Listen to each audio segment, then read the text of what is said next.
Shalom Bapak Ibu yang dikasihi oleh Tuhan, selamat pagi. Kita kembali berjumpa dalam perenungan kita pada pagi hari ini. Mari kita berserah dalam doa, menyerahkan perenungan kita. Mari kita berdoa. Tuhan Yesus, terima kasih kembali dengan waktu yang boleh Tuhan berikan bagi kami. Kami merenungkan firman Tuhan, kami kembali rindu belajar dan mengenal Tuhan di dalam kebenaran firman-Mu.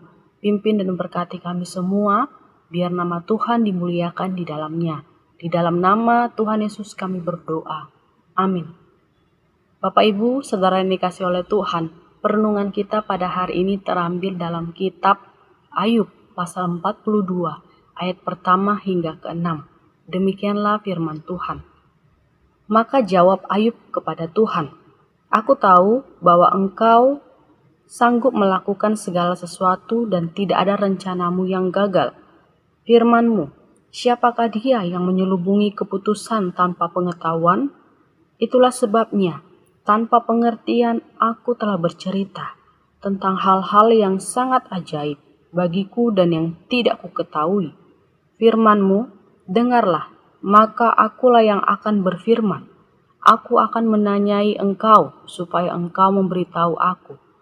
Hanya dari kata orang saja aku mendengar tentang Engkau, tetapi sekarang mataku sendiri memandang Engkau.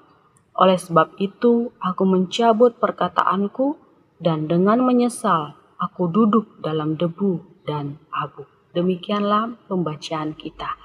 Bapak Ibu, saudara yang dikasihi oleh Tuhan, mungkin setiap kita pernah mengalami pengalaman rohani, entah itu berupa kesembuhan, mukjizat yang luar biasa yang Tuhan berikan bagi kita, atau doa-doa kita yang selama ini kita gumulkan, Tuhan jawab di dalamnya.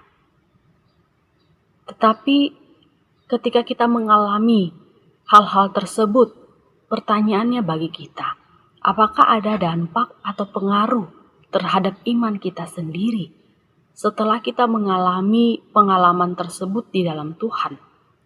Apakah kita semakin bertumbuh di dalam Tuhan atau biasa saja yang kita alami? Di dalam Ayub 42 yang baru kita baca barusan, ini merupakan pengalaman rohani dari Ayub itu sendiri, di mana ketika dia berjumpa dengan Tuhan, Sang Pencipta langit dan bumi. Perjumpaan Ayub dengan Tuhan bukan karena pengalaman rohani yang luar biasa yang dia alami, tetapi justru melalui penderitaan yang berat dalam hidupnya. Ketika Ayub mengalami kehilangan atas semua yang ia miliki, bahkan anak-anak yang dia kasihi pun meninggalkannya, serta dia mengalami sakit kulit yang membuat dia menderita.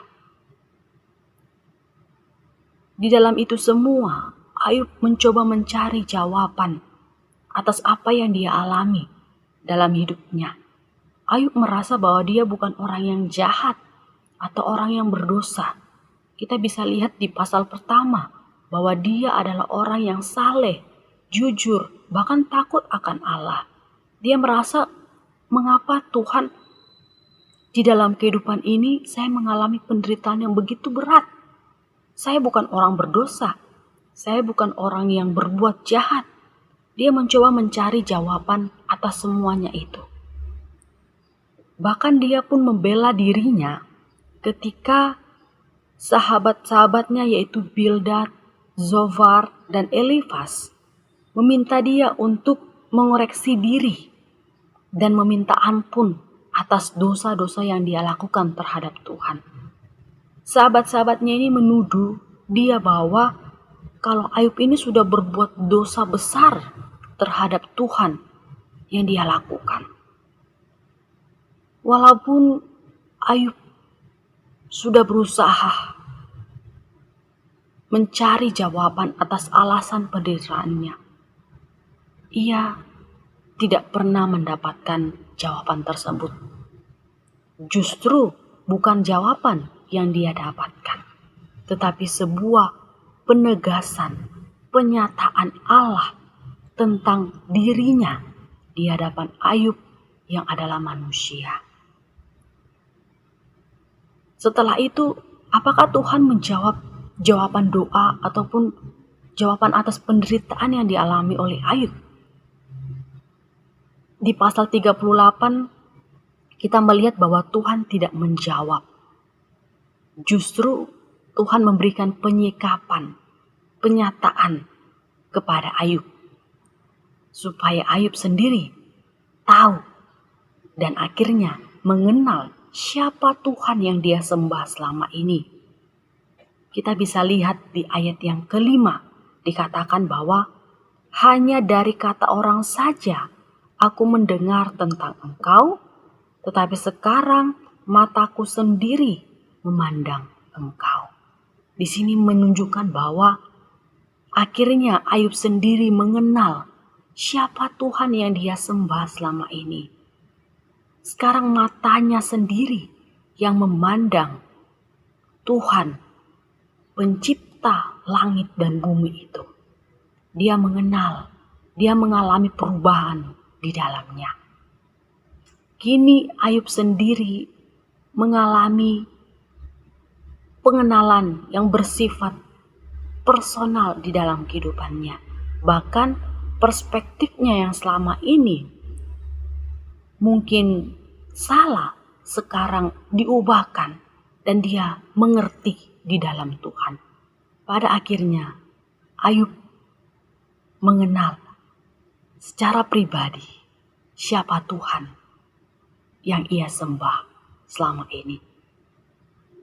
Dia mengenal bukan dari kata orang lain saja. Mungkin dia selama ini tahu tentang Tuhan, tapi sekarang matanya sendiri, dirinya sendiri yang mengerti, mengenal siapakah Tuhan di dalam kehidupannya. Dia mengalami perubahan, ada dampak pengaruh terhadap imannya. Dia semakin mengenal Tuhan di dalam kehidupannya. Melalui perenungan kita pada hari ini, kita bersama-sama belajar di dalamnya bahwa Tuhan berdaulat atas hidup kita sepenuhnya. Dan apapun yang kita alami dalam hidup ini, entah mungkin saat ini kita mengalami pandemik ini yang belum tahu sampai kapan selesainya. Percayalah bahwa ada rencana Tuhan yang indah, yang terbaik, yang Tuhan sudah sediakan bagi kita. Dan mungkin ini salah satu cara Tuhan supaya kita lebih dekat, lebih mengenal Dia, dan bertumbuh di dalam Tuhan. Mari kita belajar dari perenungan kita pada hari ini, untuk kita semakin mengerti rencana Tuhan, kehendak Tuhan di dalam kehidupan kita. Dia Tuhan yang berdaulat penuh atas hidup kita.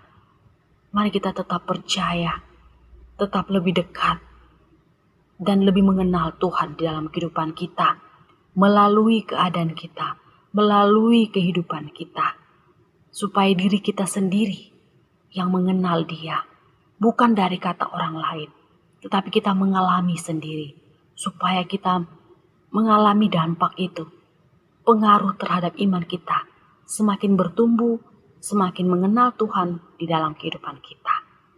Kiranya Tuhan Yesus memberkati kita, memampukan kita melakukan kebenaran firman Tuhan ini di dalam kehidupan kita.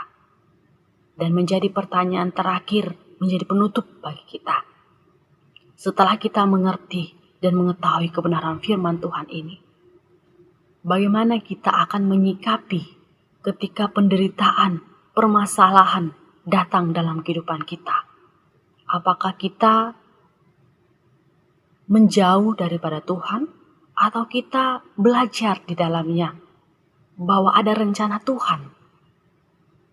Seperti yang Ayub alami, dia melaluinya semakin mengenal Tuhan, bahkan bertumbuh di dalam Tuhan. Tuhan Yesus memberkati kita semua melalui kebenaran firman ini. Amin. Mari kita berdoa. Bapa di dalam surga, terima kasih buat kebenaran firman Tuhan. Kembali mengingatkan kami, siapakah kami di hadapan Tuhan ketika kami mengalami berbagai penderitaan, permasalahan di dalam diri kami. Pimpin kehidupan kami supaya kami semakin mengerti, semakin percaya kepada Tuhan akan segala rencana Tuhan yang boleh terjadi dalam kehidupan kami. Supaya kami sendiri yang mengenal Engkau, supaya kami sendiri yang melihat perbuatan-Mu yang begitu ajaib dalam kehidupan kami, supaya iman kami semakin bertumbuh di dalam kasih Tuhan. Terima kasih Bapa di sorga, kami menyerahkan seluruh hidup kami kepada Tuhan. Berkati dan pimpin kami semua. Di dalam nama Tuhan Yesus kami berdoa dan bersyukur. Amin.